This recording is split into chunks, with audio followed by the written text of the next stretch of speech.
Well, hello there. This is Virtual Chess Noob, learning and having fun with chess.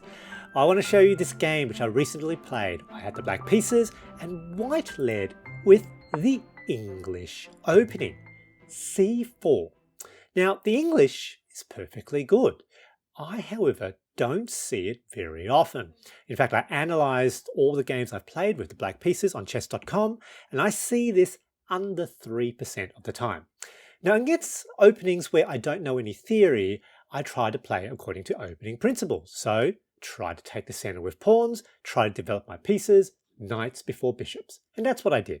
So, push the pawn, develop my knight, develop my other knight, and in this position, this is actually a named position. This is the quiet line. So, the English opening, 4 knights, the quiet line. And I found the name of this position very interesting because soon we're about to see some fireworks. The game was not in the slightest quiet. So I decided to push a second center pawn. So when you have an opportunity to take the full center with pawns, you should aim to do so. It's usually good. And they decide to try to trade. So captures, captures, and here they bring another piece attacking down that diagonal.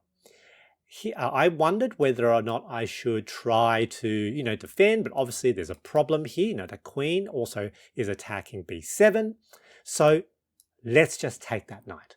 Take. They take back. All right, so we've started to open up the center. Very interesting. And here I thought, let's create some dynamic play. I attack the other knight.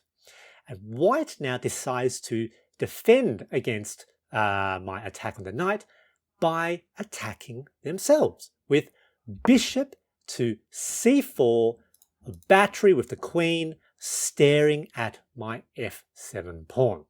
So this looks pretty scary, right? Now here I calculated for a while. Stockfish calls this a blunder, which is very interesting. I didn't know that that was the case, during the actual game. And I sort of decided, what if they take? I thought that it was potentially actually fine. So I decided to call white's bluff, and I just took the knight. Take the knight. What is white going to do? Obviously, they're going to take my pawn, and here I have to be very careful, because if I move the king to the wrong position, that is mate. However, I thought king e7 was fine. King e7. They now bring a second bishop into the attack. So again, very scary looking. The bishop pair and also a queen along the diagonal. However, again, I thought I was potentially fine. King marches forward to f6. And I thought here that it's actually not so easy for white to further the attack. They take my bishop.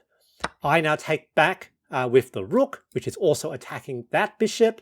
Here, they decide to take the pawn because, there is a potential take this way, but that was a mistake because now I get to liquidate their other bishop and white has completely lost their attack.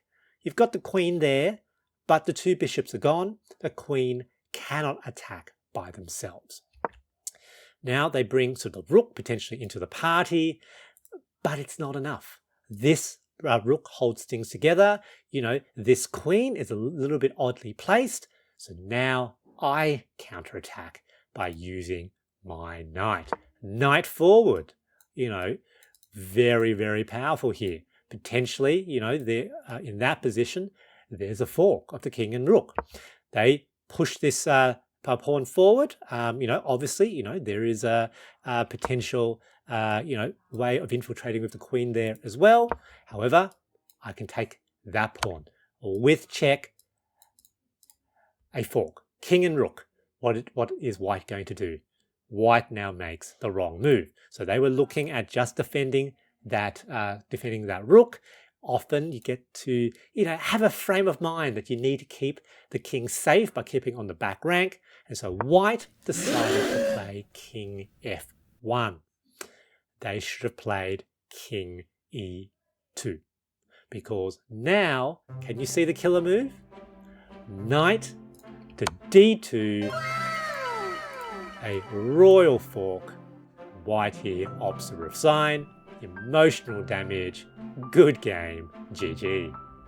My big takeaway from this game is to play according to opening principles, even in the face of an aggressive opening attack by the opponent. I hope you enjoyed this video and thanks for watching.